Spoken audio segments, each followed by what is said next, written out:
Olá, bem-vindos ao primeiro Maricá Debate de 2025. E não, você não viu errado. Essa minha camisa tem um motivo. Hoje apresentamos um programa especial dedicado à FLIM, a Festa Literária Internacional de Maricá. Foi um evento inesquecível, repleto de diálogos com mentes brilhantes da literatura, das artes e do pensamento crítico. A TV Maricá fez a cobertura completa e nós não poderíamos começar o ano de um jeito melhor. Neste Maricá Debate especial, vamos revisitar as entrevistas mais marcantes, destacando temas como cultura afro-brasileira, filosofia, história e o poder transformador da literatura. Vamos relembrar os melhores momentos da Festa Literária Internacional de Maricá em mais um Maricá Debate.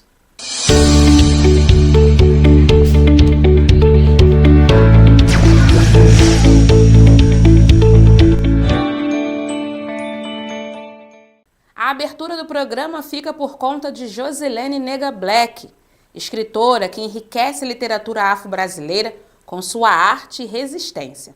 Em nossa conversa, ela destacou o papel da literatura na reconstrução de identidades. Vamos conferir esse momento?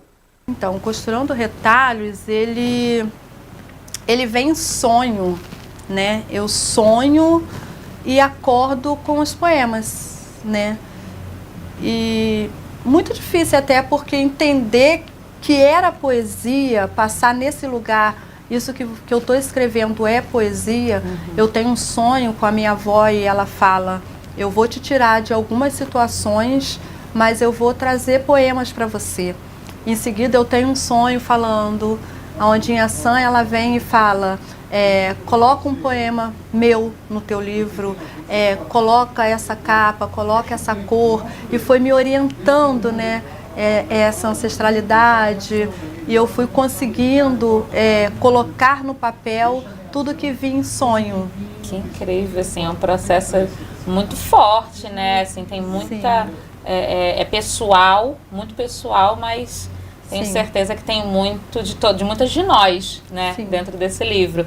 E aí depois você tem o Sou de África, né, o Sou de África tem muitos temas também ligados aí à ancestralidade. Como foi o processo Sim. desse?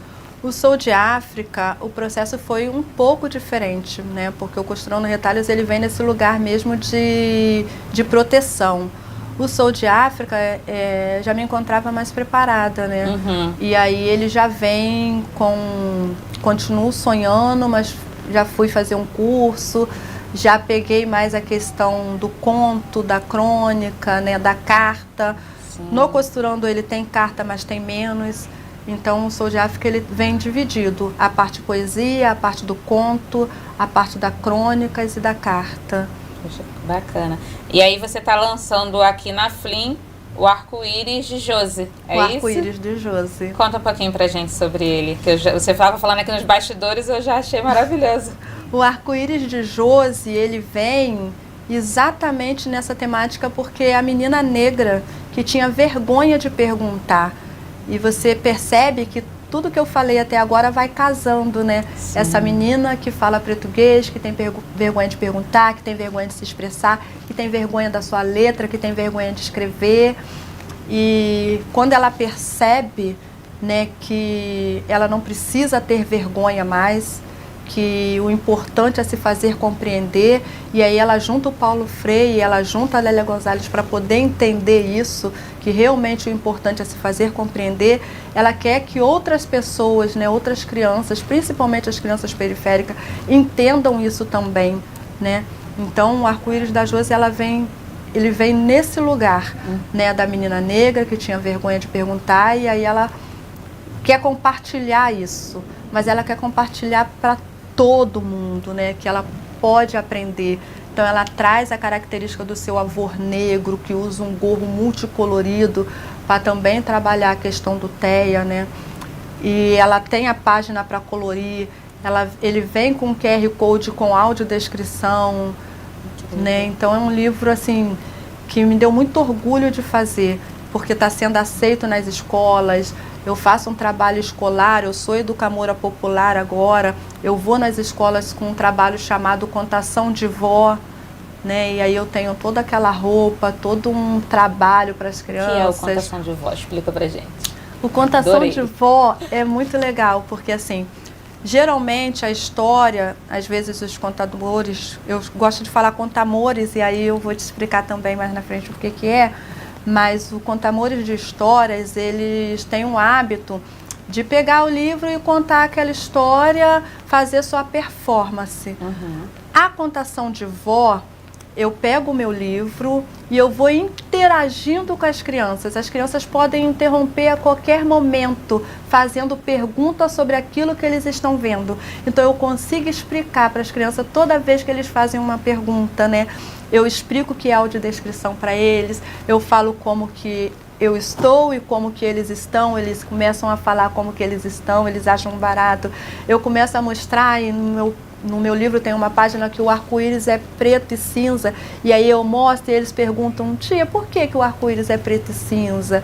E aí eu consigo ir falando para eles e explicando, né, sobre tudo. Então, por isso, Contação de Vó, porque é o que a minha avó fazia comigo, né? Quando ela contava e explicava. E eu falo para eles que muitas das vezes a minha avó, antigamente, ela sentava na cadeira, ela colocava aquele pano branco, às vezes até fralda, para catar lendex, para catar piolho, né? E colocava ali no meio das pernas, e enquanto ia catando, ia contando uma história. Então, eu trago isso, né? Essa ancestralidade para as crianças também.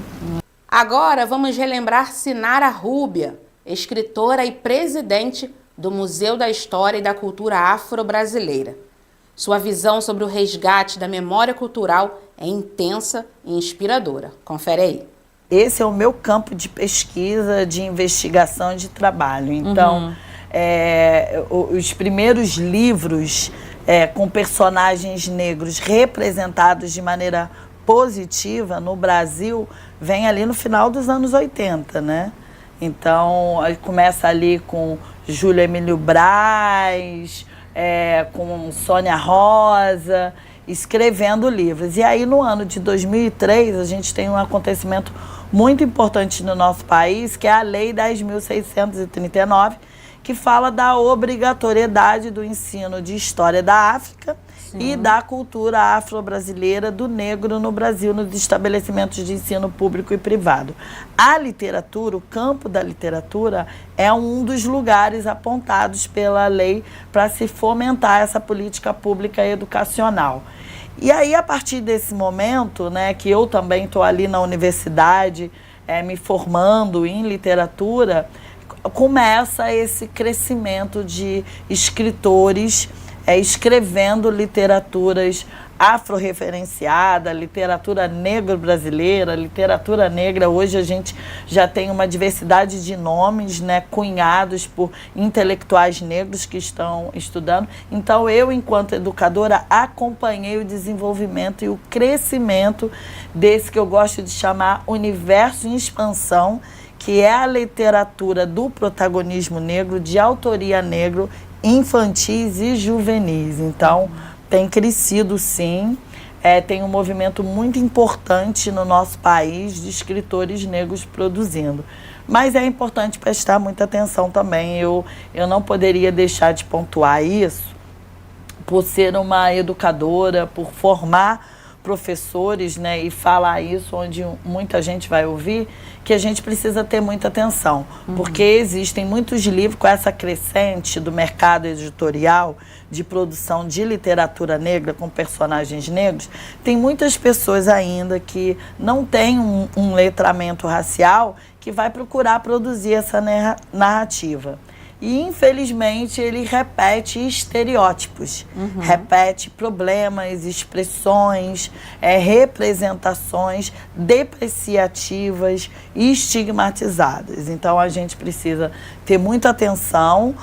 Não é porque o livro está ali com um personagem negro que você tem que ter total segurança de levá-lo.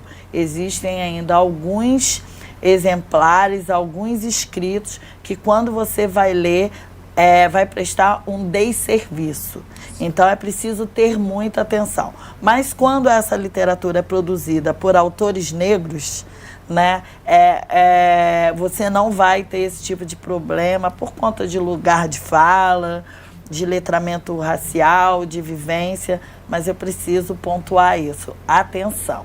Ailton Krenak, imortal da Academia Brasileira de Letras, nos conduz em uma reflexão sobre humanidade, meio ambiente e o papel da literatura no fortalecimento de nossas conexões com o mundo. Foi uma entrevista que trouxe uma energia incrível para os nossos estúdios. Vamos assistir.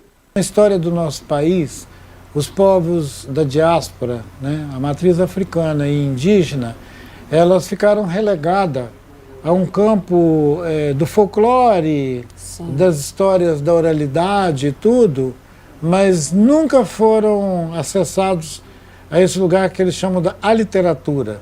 Apesar, sim, da Academia Brasileira de Letras ter sido fundada por um homem negro, Machado de Assis. E durante muito tempo, a própria instituição embranqueceu Machado de Assis. Eu acho que eles estavam dizendo para a gente que não era para a gente ir lá.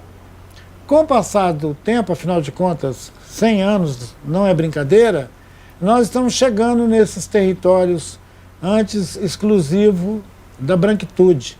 A gente não tem que ter dificuldade de revelar isso, porque senão nós vamos estar colaborando com a invisibilidade histórica que os nossos povos sofreram. Sim. Né? Também não é nenhuma provocação da gente com os colegas que, na história, produziram a literatura que deu vulto e expressão para isso que a gente chama de literatura brasileira. Ela é relevante, mas a gente reclama a presença de pessoas, por exemplo, como Conceição Evaristo. Né? As mulheres só entraram na academia outro dia. Lá só tinha homem branco. Exato. Então, o fato da gente ter feito essa espécie de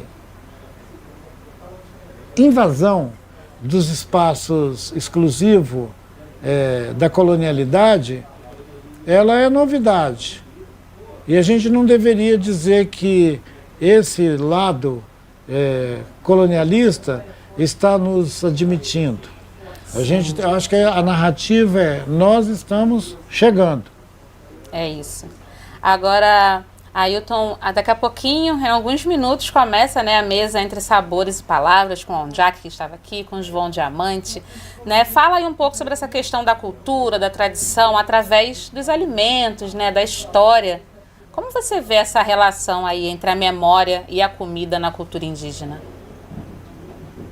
Eu acho que uma das rupturas que a colonialidade mais incidiu sobre os costumes dos povos indígenas, dos originários, foi a tentativa de impor dietas diferentes das que nós tínhamos.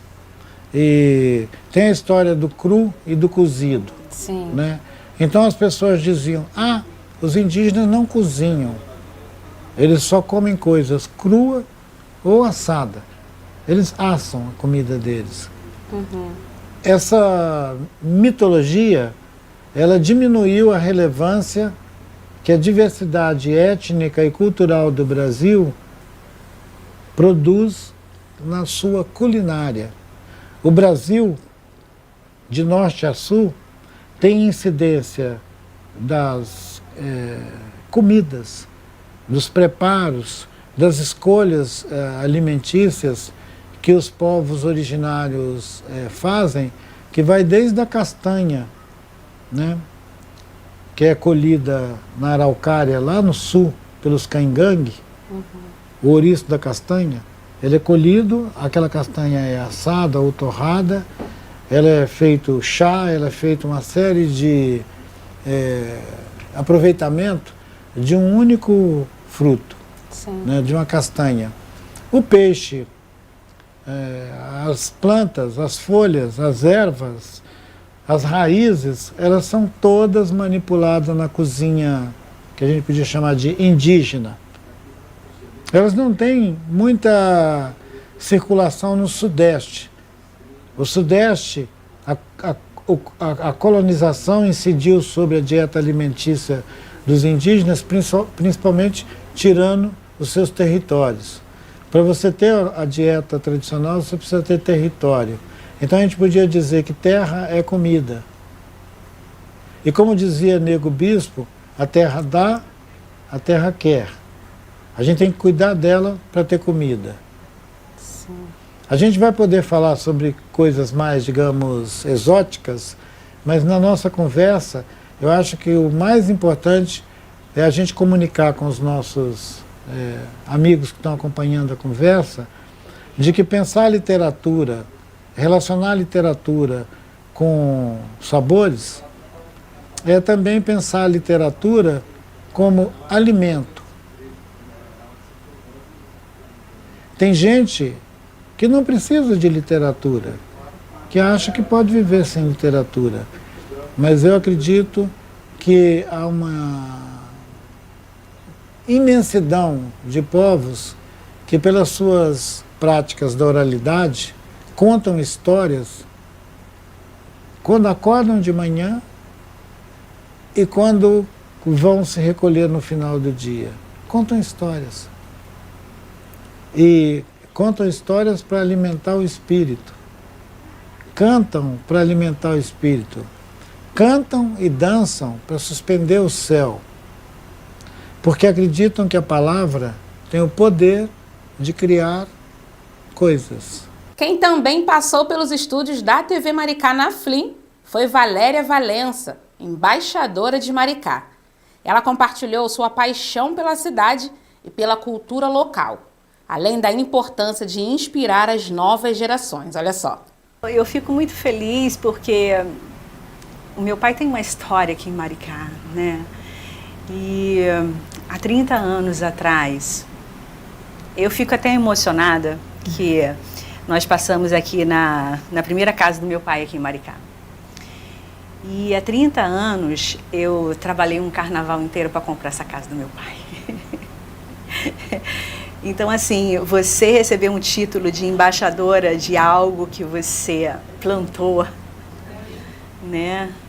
E que hoje, antes de passar aqui, eu ainda passei na casa dele. Uhum. Então, isso me remete a história da minha família, sabe? Tem uma relação afetiva importante. Eu acho que sim, eu acho que todos nós temos que ter isso, né? Então, assim, eu sei o quanto foi esse carnaval, sabe? A cada show, a cada presença, a cada sorriso, a cada dança, tinha um propósito. Sim. Eu acho que na vida tudo tem um propósito.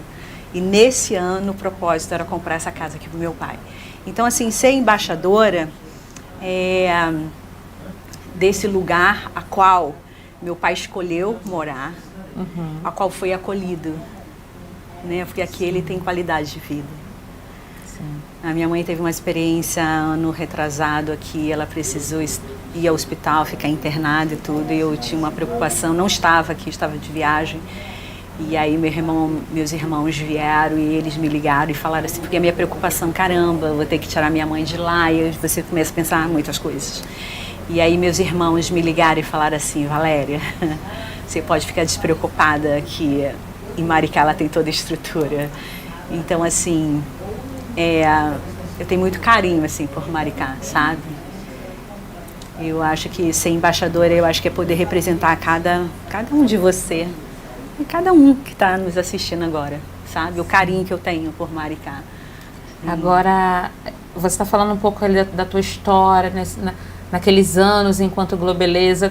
Tem muito esse lugar das pessoas não te verem de outra forma, né? De enxergarem, é a Globeleza, mas tem muito além disso. Né? E aí você poder, né, nos seus livros, né, tá mais presente, como você falou, mais próxima do público, te dá essa tranquilidade de poder mostrar uma outra Valéria ou a Valéria de verdade? Eu acho que aquela Valéria também era de verdade. Sim. Porque o personagem, na verdade, ele fez parte dos meus sonhos. Né? Eu, quando eu tinha 8 ou 10 anos de idade, eu queria ser Chacrete do Chacrinha. Uhum. Não sei se é da tua época, né? Sim. Mas nessa época tinha muitas mulheres dançando, dançarinas, chacretes, tinha as mulatas do Sargentelli na época, que faziam muito sucesso, né? Então, assim, eu já via, já que estamos falando de beleza, né? Meu universo é muito voltado para beleza, então, assim, eu me via dentro da beleza daquelas meninas. Eu me via naquele lugar, sabe? Eu sonhava estar lá. Então, isso faz parte, né, do meu sonho. Então, assim, você fazer parte de um personagem, você trabalhar para uma televisão que é a 4ª maior do mundo, de você representar a mulher, de você representar o carnaval, da nossa maior festa popular, sabe? Eu acho que... De uma responsabilidade absurda.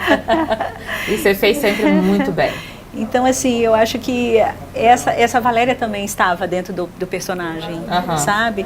E um personagem que não precisou falar durante muitos anos, sabe? Eu acho que por si só o personagem já falava, né? Eu acho que eu fui muito feliz nesse período de Globeleza. Depois eu fui ser mãe, né? Casei com o Hans, fui casada durante muitos anos com o Hans, fui ser mãe, tenho 2 meninos lindos de 20, 21 anos. Então, assim, poder estar conversando aqui com você hoje, né, com todas as pessoas que estão nos acompanhando, e compartilhar a minha história, sabe? Porque eu tenho a minha história, você tem a sua história. Né? Eu acho que incentivar as pessoas a nunca desistirem, sabe, dos seus sonhos, e que através da beleza, né, desde manhã, assim, a gente ter essa oportunidade da gente apreciar o que é belo, né? O ator José de Abreu trouxe reflexões sobre o papel das artes e da cultura na construção de uma sociedade mais consciente e crítica. Foi uma honra tê-lo com a gente. Vamos relembrar? Eu acho que o teatro dá um upgrade na literatura, porque o teatro você vê. Sim. Você vê seres humanos ali, dizendo aquilo que você podia estar lendo sozinha em casa.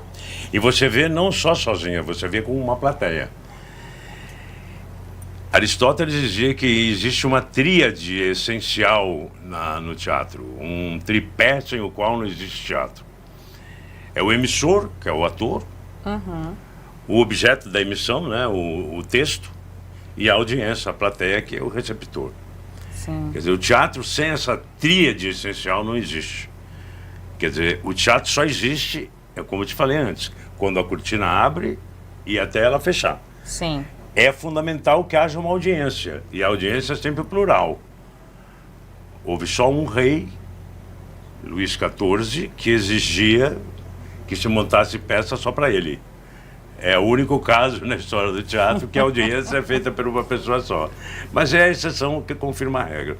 Sim. Então eu acho que o teatro, quando você vai ao teatro, abre o pano e você começa a ver aqueles seres humanos que estão fingindo que são outras coisas, mas de uma maneira tão boa que você esquece que eles são atores e você começa a acreditar que eles são aqueles seres humanos que eles não são, que eles estão fingindo que são.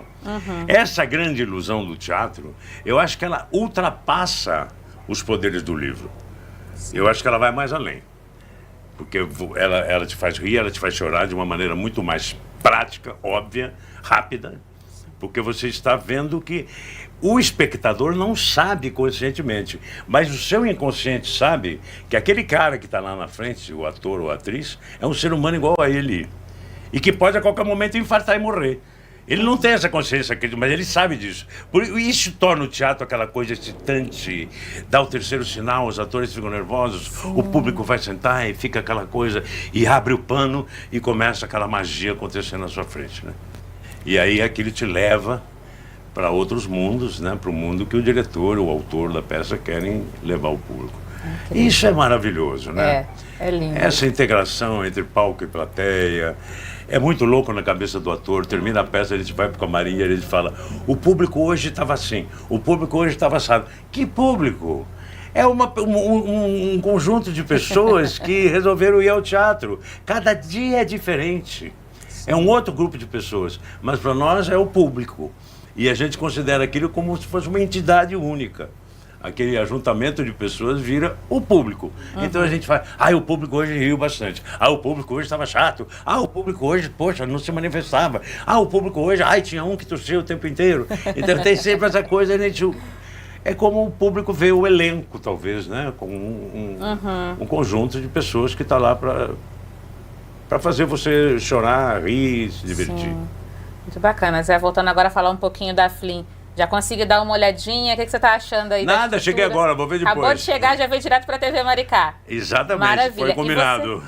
Muito bom. E você daqui a pouquinho vai participar da roda literária Educação, Memória e Transformação. Qual que é a ideia dessa mesa que vai rolar daqui a pouco ali no Papo Flim? A ideia é como a educação dos fatos históricos pode transformar a realidade.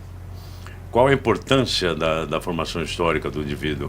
Como é que o estudo, a educação pode fazer a história, a pessoa que recebe, que estuda a história, se transforma num ser humano melhor. E também essa coisa de transformar um ser humano numa transformação da política social. Transformar um ser humano num ativista diário das coisas em que ele acredita. Quer dizer, então, mais ou menos, a gente vai discutir por aí. Né? Temos uma Ana Prestes, neta do Luiz Carlos Prestes, que é uma escritora de livros infantis, e ela usa a memória, ela já escreveu sobre o avô, já escreveu sobre o pai. E a gente vai discutir também como uma história de uma família individual pode ajudar o coletivo. Né? No caso dele, ela conta a história do Luiz Carlos Prestes, como uma história infantil, uma conversa entre avô e neta. Como isso pode ajudar como uma coisa que parte do individual, de uma família, pode ajudar o coletivo a repensar o mundo, principalmente no caso dela, que o avô dela foi exilado, sofreu repressão, o pai. O outro avô, por parte de pai, também foi preso político, foi vereador, deputado e desaparecido político na década de 70. Então a gente vai jogar um pouco também com essa história do estudo da repressão, do exílio, eu fui exilado também, fui preso 2 vezes, 68, e me autoexilei, e fiquei um tempo lá fora e voltei. Então a gente vamos tentar ir por esse caminho. São duas pessoas maravilhosas que estão aí, eu sou apenas o mediador, né? Vou começar a fazer perguntas e depois a gente vai vendo para onde a história vai. Ondiak, escritor e poeta angolano, nos emocionou com histórias que transcendem fronteiras. Sua escrita conecta alma e coração, além de ser uma pessoa muito realista sobre o seu trabalho como escritor. Olha só. Eu sempre gostei de contar e de ouvir histórias. Hoje é quando me perguntam muitas vezes, mas como é que começou? Cada vez que se faz essa pergunta, na realidade o escritor mente, não é? Tu sabes que há 2 tipos de escritores, os que mentem e os que ainda não sabem que estão a mentir. Mas eu quando digo às vezes mentir é porque é difícil precisar o momento concreto, onde tu disseste, não, agora eu vou fazer isso. Isso vai acontecendo dinamicamente. Agora, a presença das histórias, digamos assim, não necessariamente a história escrita, mas das histórias na minha vida, é desde sempre, com os pais, com a avó, com os amigos. Luanda é de facto uma cidade cheia de histórias, é uma cidade cheia de sofrências, mas também cheia de histórias. Portanto, é natural que se uma pessoa estiver minimamente atento e tiver algum tipo de talento para isso, poderá, por um lado, escutar e, por outro lado, passar a contar histórias. Não é? Falando de Luanda, a sua escrita passa muito pela vivência da sua cidade. O que mais te inspira em Luanda? São as pessoas, do modo geral. É óbvio que Luanda é uma cidade com uma história riquíssima. No outro dia eu estava algures aqui no Brasil e disseram, a cidade de Itaparica, acho eu, faz 193, 195 anos, né? E a pessoa olhou assim para mim, você não fica impressionado? E eu disse, olha, não, eu dou os parabéns à cidade de Itaparica, mas eu sou de Luanda. Eu só dizia, então, não, Luanda tem quase 500 anos, né? 400 e não sei quantos anos. Então não é, quer dizer, é só para dizer que não fico espantado, porque de facto é um manancial de história, com H maiúsculo, e de histórias, não é, que se vão perdendo e reencontrando ao longo do tempo, não é? Ultimamente, nos últimos anos, tem havido mais e mais artistas reconhecidos ou não. Às vezes são jovens pesquisadores do Brasil que têm ido lá. Obviamente, não é? Porque a história do Brasil, sobretudo para a comunidade negra, tem essa correspondência com o continente africano. Quando as pessoas podem, chegam. Quem pode vai para os nortes, para o Benin, para a Nigéria. Quem pode vai para Moçambique, para Angola. E o que eu gosto de ver nisso é a releitura. Não é? Porque a gente lê o lugar de uma maneira, sendo do lugar, e é justo, ou seja, tu, se és de Maricá e nasceste aqui, tens a tua compreensão singular deste espaço, sim, mas eu, como estrangeiro, posso chegar aqui e ver uma outra Maricá, não é? E eu gosto muito dessas releituras, desde que isso não seja para explorar a comunidade ou para ir atacar, ir contra o que é o conceito cultural do lugar. Mas a releitura, ela é humana, é impossível você chegar a um sítio e não fazer a sua releitura. Isso me interessa, nos lugares e nas pessoas.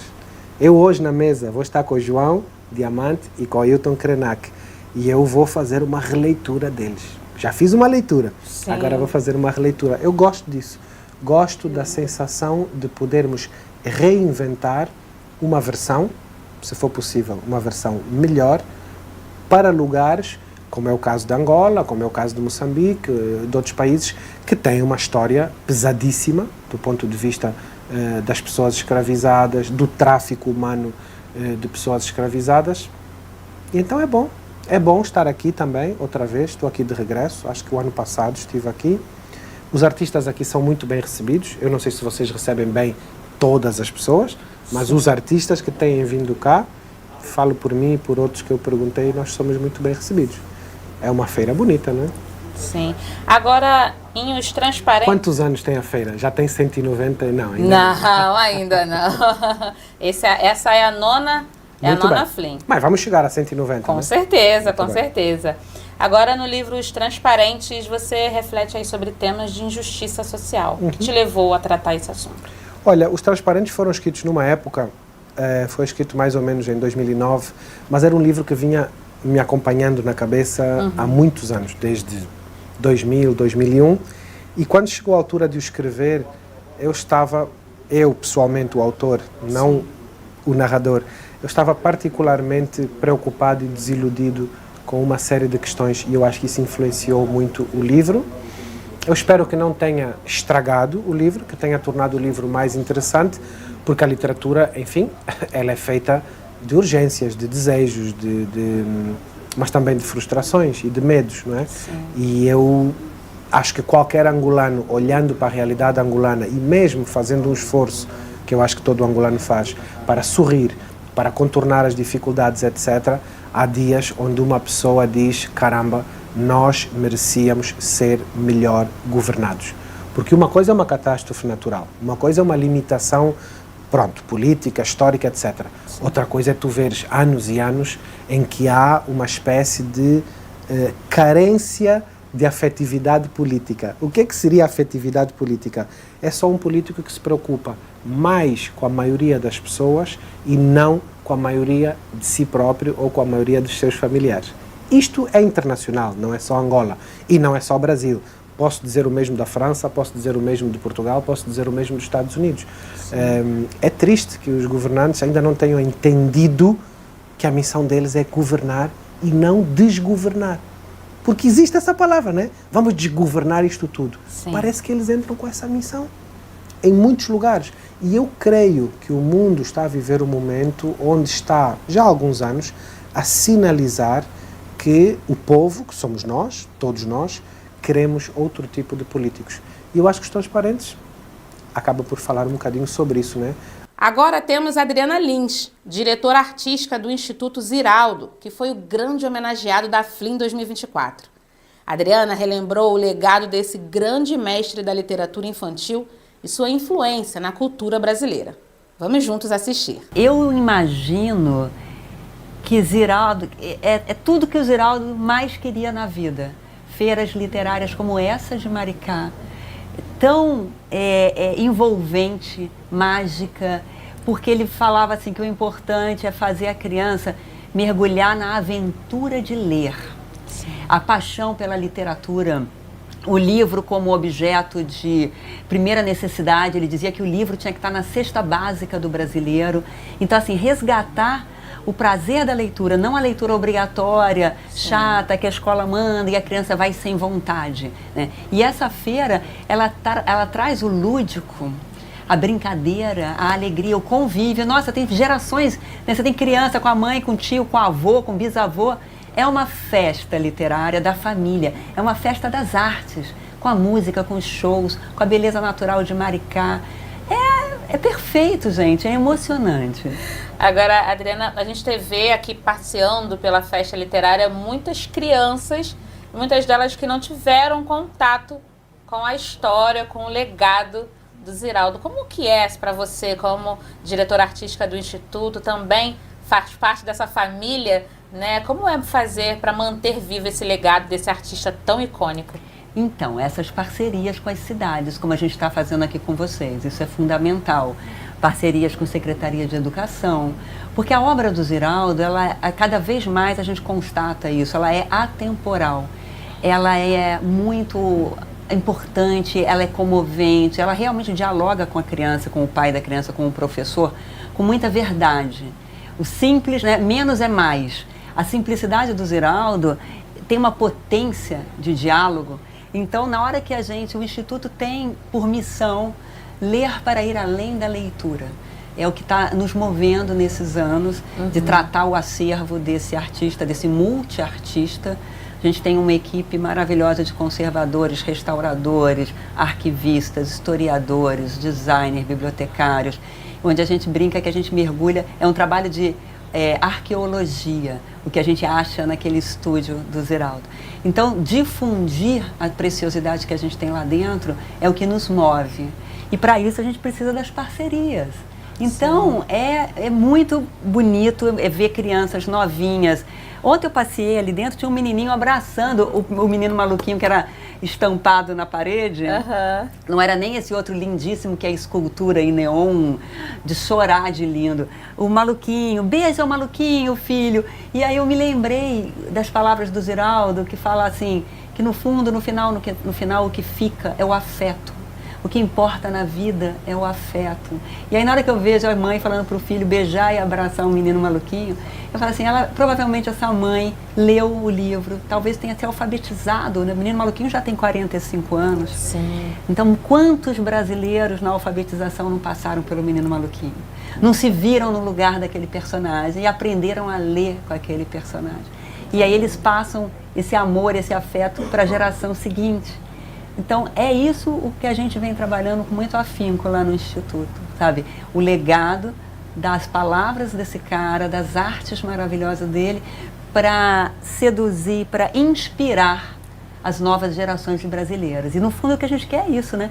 Construir um país melhor, trabalhar a cidadania desde pequeno. Você faz a sua história, não é isso que Maricá está falando? É isso aí. E é isso, né? Nós fazemos a nossa história, a história do nosso país, a história do nosso bairro, resgatar esse poder da atuação de cada um, sempre no coletivo, no afeto, que a obra do Ziraldo transborda isso. Igor Pires encantou os leitores com suas palavras sensíveis e reflexivas.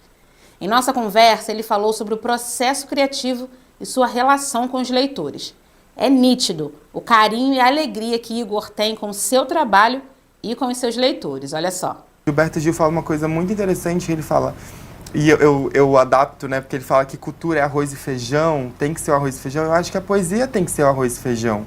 Eu acho que a gente é afastado da poesia por pensar que a poesia é essa coisa super culta e super, que tá nesse lugar meio quase que longe, distante do que acontece no dia a dia das pessoas. E a gente precisa colocar em pauta que a poesia é o sol que nasce, a flor, é o sol que se levanta no céu, é a flor que nasce, é um casal de mãos dadas na rua. Eu acho que é o simples.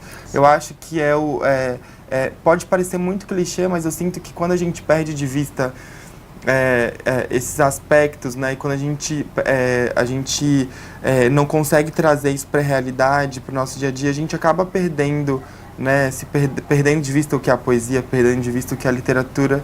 E eu acho que tem um propósito nisso também, né, de a quem interessa que as pessoas não consumam poesia e literatura e leia livros, sabe? Então eu acho que o meu trabalho entra nesse sentido, assim.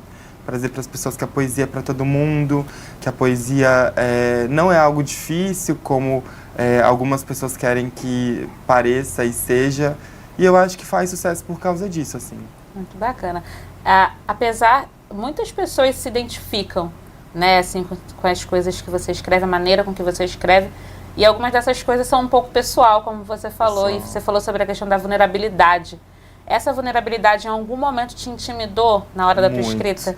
Demais. Tanto que, se você prestar atenção, não tem nome na capa do meu primeiro livro. é só o texto cruel demais para ser lido rapidamente, porque eu tinha muito medo naquela época de que as pessoas não gostam. É muito engraçado isso, porque eu passei o meu primeiro e meu segundo livro não tem nome. E foi um processo na terapia para eu chegar nesse lugar de me entender escritora, assim. Porque pensa, eu venho de uma família muito humilde, e os meus pais tinham muitas projeções para mim, que eu fizesse uma faculdade que desse dinheiro, que pudesse fazer com que eu furasse a bolha, né, assim, furasse esse sistema que é tão difícil. E quando eu falei para os meus pais que eu queria ser escritor, foi um choque, assim, para os meus pais, para minha família. E eu acho que era um pensamento muito legítimo, assim, no sentido de, tá, mas como que você vai se sustentar, como você vai sobreviver? Você realmente vai contar da sua vida para as pessoas? Como que vai ser isso? Então, os meus primeiros anos exercendo a escrita foi um processo bastante complicado para mim de ser tão vulnerável e me colocar de uma maneira tão aberta para as pessoas. O que me resguardou foi justamente não ter o meu nome ali, porque as pessoas liam os meus livros e as pessoas falavam assim, nossa, mas quem está escrevendo? Quem é essa pessoa que sente tanto? Então, nos primeiros anos, eu sinto que esse não saber, ele era um escudo para mim, para que eu pudesse exercer livremente essa minha vulnerabilidade, né? Para que eu pudesse me expor. E aí, depois, no terceiro livro, quando na terapia eu falei, não, eu acho que está na hora de colocar o meu nome na capa, o Igor Pires, para as pessoas saberem quem eu sou, esse medo voltou à tona, assim. E tem uma história muito engraçada. No meu quarto livro, minha mãe me ligou, assim, eu tinha acabado de lançar esse livro, minha mãe me ligou, falou, nossa, eu tô com ciúmes, assim, eu tô meio... não sei o que sentir, porque você tá muito vulnerável nesse livro. Acho que eu nunca tive tão vulnerável. E, de fato, aquele livro era um livro que eu tava falando de coisas muito, muito pessoais. Só que eu acho que é a escolha de todo artista, assim. Eu acho que... uma vez recentemente eu vi esse vídeo, né? Não dá pra você pedir pra um artista não ser artista. Isso é quase que um vocativo, assim. É quase que um chamado que não tem como você dizer não, sabe? Eu acho que é o bônus e o ônus, assim. O bônus é poder encontrar com as pessoas e as pessoas dizerem, caramba, você escreveu coisas que eu não conseguia dizer. Você expôs sentimentos que eu queria expor e eu não conseguia. E talvez o ônus seja, de fato, que as pessoas olhem pra mim e falem, caraca, eu sei muito sobre sua vida, ou caramba, tô conhecendo histórias suas, tipo, muito pessoais. Mas eu acho que é um privilégio, assim. Eu tenho conversado muito com amigos meus, ainda mais em se tratando do mundo que a gente vive hoje, né? A gente tem o discurso de ódio muito presente na nossa sociedade, no mundo, especialmente no Brasil, contra pessoas minorizadas. E então eu acho que o meu papel como escritor é justamente me ressentir um pouco com o mundo, sabe? Eu acho que eu sou um escritor um pouco ressentido nesse sentido, assim, de eu queria curar todas as questões do mundo, queria sanar, mas que eu não consigo, mas que eu posso fazer é escrever. E se a minha vulnerabilidade está em jogo por conta disso, cara, eu acho que é um bom preço a se pagar, sabe? Eu acho que eu tô no caminho certo e é isso, assim, não tem como me pedir para não ser de outra forma, para ser de outra forma. Com Luiz Antônio Simas, professor e escritor, exploramos a cultura popular brasileira, sua riqueza e como ela nos ajuda a compreender nossa identidade. Dá só uma olhada. Ele busca estabelecer o que eu chamo de contranarrativas da história, né? Porque a gente tem uma história oficial que é a história dos grandes eventos, né? A história dos, entre aspas, grandes personagens, uma história que se passa nos gabinetes, que se passa, enfim, né? Nos campos de batalha. E a história que eu faço é uma história do cotidiano, é uma história miúda. Eu costumo dizer que eu sou um rueiro, né? Eu trabalho com as sociabilidades que são construídas a partir da rua. Então eu falo de futebol, eu falo de samba, eu falo de religiosidades afro-brasileiras, mas tudo isso tem um elemento comum. Eu acho que o elemento comum dos meus livros, enfim, de tudo que eu faço, é a rua. É tentar entender a rua, a festa de rua, enfim, como um espaço de construção de sociabilidade. Né? Então, eu falo de rua, falo de culturas de rua. E acho interessante esse tipo de coisa, porque estabelece, como eu falei, uma contranarrativa, né? Porque a gente tem o hábito de achar que quem tem história é sempre o outro. Né? Mas todo mundo tem história. Então a história humana, ela está acontecendo evidentemente num gabinete presidencial, ela está acontecendo num campo de batalha, ela está acontecendo no Congresso, ela está acontecendo num plenário da ONU, mas a história humana está acontecendo na roda de samba, está acontecendo no botequim, está acontecendo na igreja, está acontecendo no terreiro, né? Está acontecendo no quintal, na praça onde a criança brinca. Então, eu, de certa maneira, sou um historiador dessas contranarrativas, dessa história, digamos, mais cotidiana. Agora, daqui a pouquinho, você vai estar na mesa que está intitulada como Que História de Samba é Essa? Né? Na sua visão, qual é a história do samba que ainda não foi contada ou que merece ter mais destaque, ser mais valorizada? Eu acho que a gente precisa cada vez mais estar atento a um fato. Né? O samba é uma manifestação musical, o samba é um ritmo, é uma coreografia, mas eu gosto de definir o samba como um sistema de organização do mundo, porque em torno do samba existem as maneiras como você come, como você bebe, como você brinca, como você ama, como você odeia, como você lamenta a morte, como você celebra o nascimento. Então o samba é uma cultura, é um fato social completo. Então, me parece que esses relatos a respeito do samba, como um sistema organizador de mundo, tem muita coisa que a gente tem que contar ainda. Né? Porque o samba tem muito disso. O samba é um elemento de reconstrução, de sociabilidades, de identidades, de laços associativos que dão sentido à vida de muita gente. Né? Então, trabalhar com essa perspectiva do samba, um samba que vai além do ritmo, além da coreografia, além do fenômeno musical, mas é um organizador de modos de vida, eu acho que é o grande barato e é o que eu, de certa maneira, tento fazer. Roberto Ferreira, diretor da ABDL, destacou a importância do livro e da leitura como agentes transformadores na sociedade. Vamos conferir. Temos que formar cidadãos críticos, né? Cidadãos que saibam enxergar e fazer a leitura do mundo. E é só a leitura que conduz a isso, né? Então é o que eu falei, seria bom, seria maravilhoso que o Brasil, que Maricá já está contaminando, tá?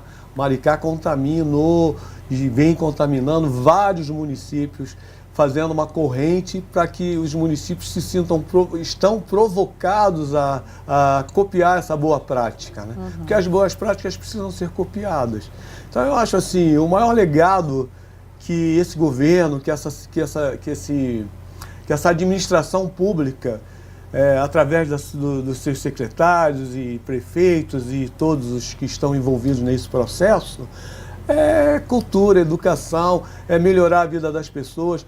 Um cidadão que lê, uma criança que lê, ele se torna mais crítico, ele vai respeitar melhor o meio ambiente, ele vai respeitar melhor o seu semelhante. Então isso é cidadania na veia. O que a gente assiste aqui é lindo, é emocionante. Você vê as crianças, os adultos também, mas especialmente as crianças, saindo com sacolas de livros, né? E de livros de qualidade. Aqui a gente faz questão de trazer acervos atuais. A FLIM hoje tem exposto para possível compra mais de 1 milhão de exemplares de livros dessas quase ou mais um pouco do que 100 editoras que estão aqui presentes. Então, a gente, lógico, a gente não deixa 1 milhão de livros aqui, mas nós trouxemos para cá 450 pallets de livro, 15 carretas. É muita coisa para uma cidade. Maricá está de parabéns. Como eu falei, não ficam todos esses livros aqui, sabe? A gente leva de volta 10 dessas 15 carretas, então ficam aqui em torno de 300 mil, 350 mil livros. É muita coisa. É um absurdo do bem, é uma coisa linda, maravilhosa. Então, acho que é isso. Eu acho que a gente precisa fazer com que as pessoas possam ter uma vida melhor através de livre leitura, através de conhecimento. Tem outros caminhos, mas esse é o mais importante. Veja bem, os alunos aqui, vários deles, vários alunos, eles não teriam oportunidade de ter na sua casa uma biblioteca pessoal. E acaba que eles vão fazendo isso ao longo desses 9 anos. Sim. Quantos livros entraram na residência dessas famílias, né? Porque não é só a criança, não é só o adolescente, é o pai, a mãe, o irmão, que está vivendo essa maravilha que é a viagem através dos livros, né? Na sua formação. Então, não tenho dúvida nenhuma que a cidade de Maricá será sempre uma cidade melhor, porque está incentivando, é uma cidade leitora, é uma cidade que tem essa sensibilidade de dar o melhor para os seus munícipes, né? Para a sua rede, para a sua população. O ator Stepan Nercessian trouxe reflexões e histórias sobre sua carreira no teatro, ressaltando o impacto da arte na construção de narrativas sociais.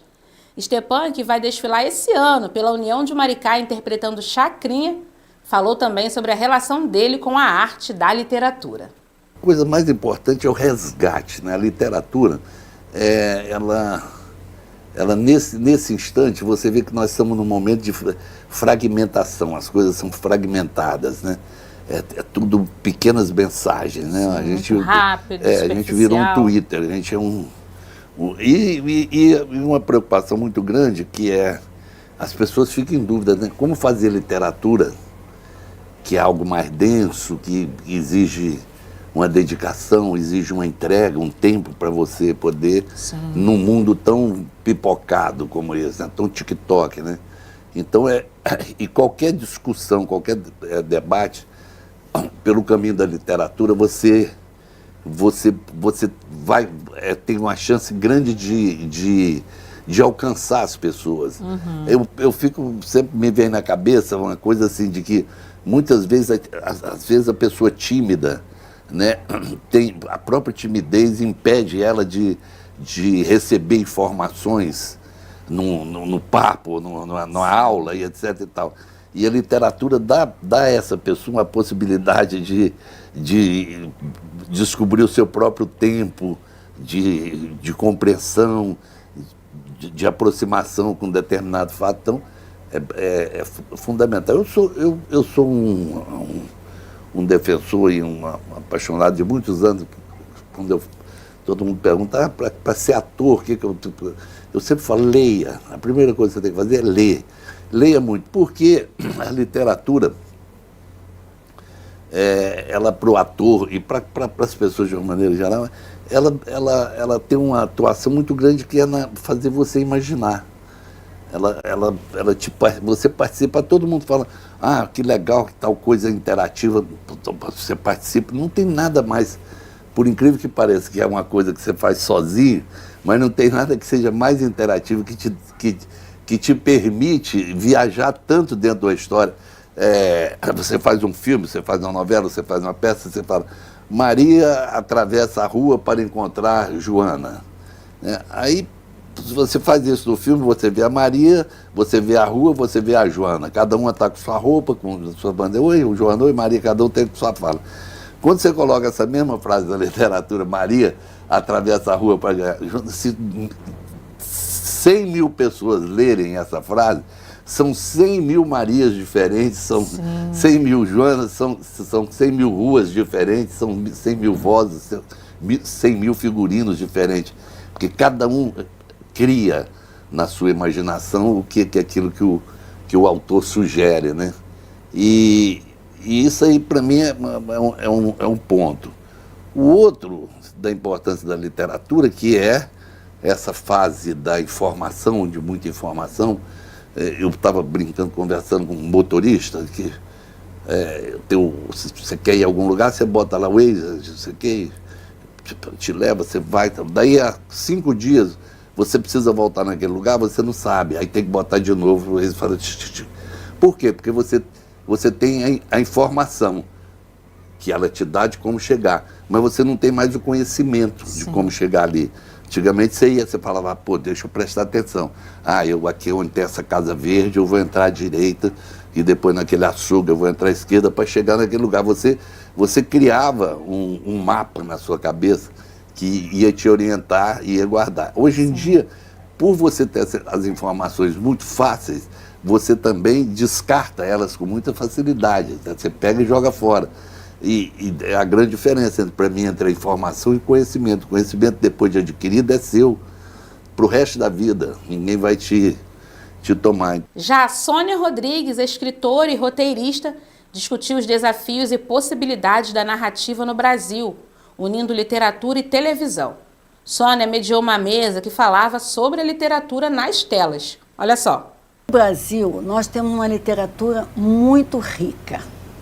Muito rica. Muito, muito, muito rica. Eu acho que a gente precisa se debruçar sobre essa literatura e fazer audiovisual a partir dessa literatura. É um pouco difícil convencer as pessoas a fazer isso no Brasil. Esse que é o nosso problema, eu acho. Porque na França, na Inglaterra, nos Estados Unidos, acho que mais na Europa, é fácil. Porque as escolas cultivam a literatura nacional desde pequenas, as crianças leem, as crianças declamam Shakespeare em sala de aula, na escola pública, porque lá tudo é escola pública, né? A escola particular é rara e é muito cara, então, em geral, a escola pública.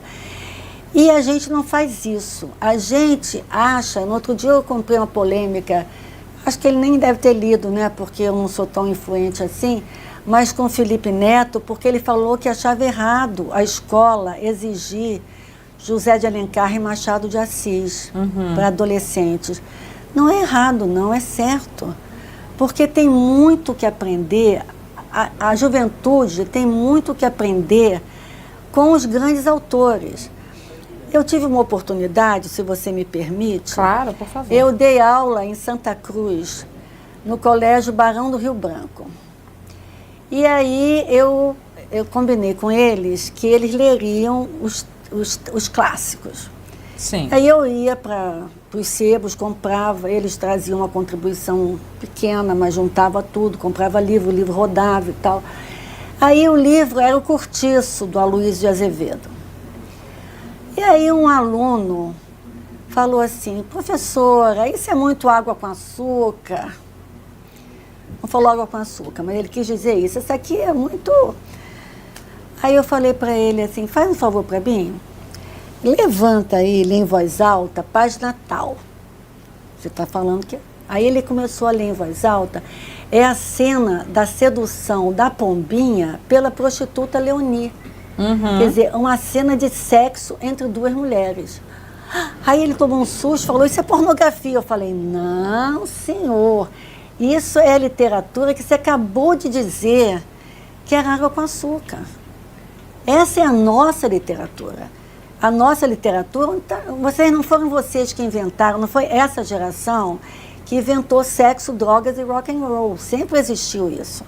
Então, sempre existiu homossexualidade, sempre existiu relacionamento entre homens, entre mulheres, exploração, racismo. Sempre existiu isso no mundo. Então, a nossa literatura traz isso. Mas eu acho que tem que convencer o audiovisual a fazer isso. Porque dá para fazer uma festa, viu? E para encerrar, incluímos aqui a inspiradora conversa com Clóvis de Barros Filho, durante o Jornal de Maricá, edição da tarde. Ele nos brindou com reflexões sobre ética, literatura e o poder transformador das palavras. Vamos assistir. Clóvis, a gente vive numa sociedade de estímulos muito rápidos, muito superficiais.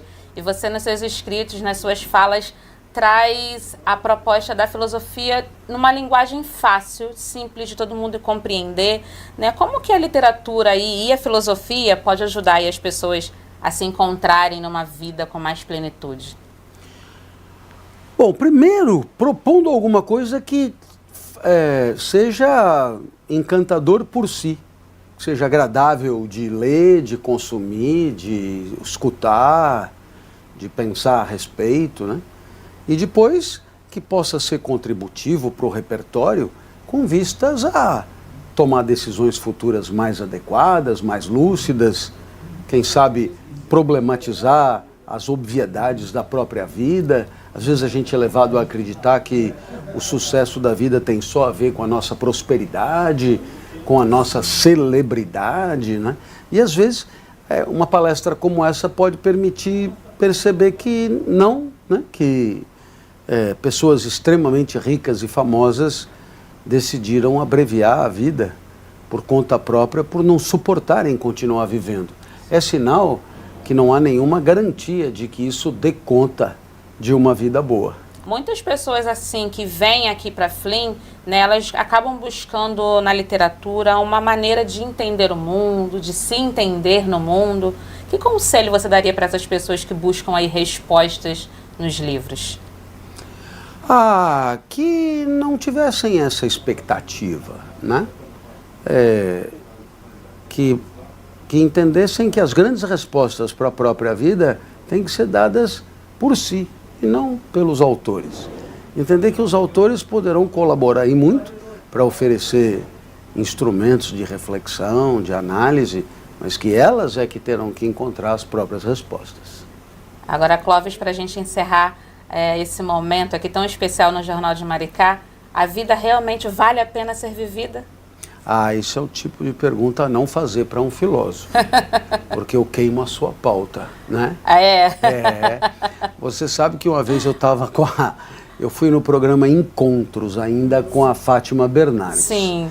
Aí a história era a história de um cara que encontrou dinheiro no ônibus, era um motorista de ônibus, encontrou muito dinheiro no ônibus e fez de tudo para devolver esse dinheiro para o dono e conseguiu.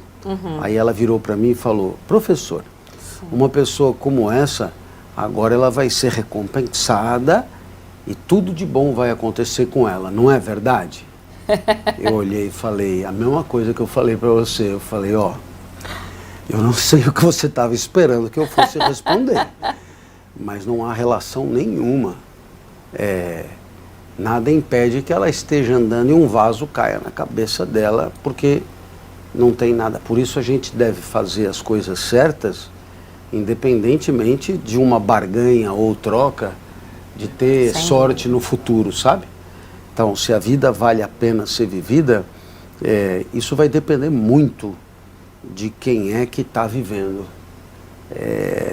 Não dá para cravar assim, sabe? Tanta gente sofrendo demais da conta, gente que já nasce com doença, crianças que sofrem alguns anos e morrem. Não dá para cravar, sabe? Assim como ao longo da vida podem acontecer coisas maravilhosas, fascinantes, encantadoras. Então, você simplesmente dizer vale ou não vale é simplista demais. Sim. Eu acho que a gente tem que fazer de tudo para que a vida seja a melhor possível. E eu acho que se dermos uma chance para que o espírito se eleve, e a literatura é um grande trampolim para isso, eu acho que a vida tem mais chance. Quem consegue ter prazer lendo Machado de Assis tem mais chance de ter uma vida boa do que quem não consegue. E para minha alegria, ele ainda fez um elogio à condução da entrevista, um momento que eu guardo com muito carinho. Quero compartilhar e relembrar junto com vocês. Muito obrigado pelo convite, parabéns pela sua entrevista. Obrigada. Eu, por conta dessa vida na internet, sou entrevistado quase todo dia e a sua entrevista foi de excelência. Muito obrigada. Muito perspicaz, muito lúcida, muito inteligente. Dá gosto de ser entrevistado por alguém como você. E assim concluímos este especial do Maricá Debate. A Flynn 2024 foi um marco cultural que nos deixou momentos inesquecíveis. Que este ano de 2025 seja repleto de conhecimento, inspiração e realizações. Que venha a próxima Festa Literária Internacional de Maricá. Muito obrigada pela sua companhia de sempre e até o próximo Maricá Debate. Tchau, tchau.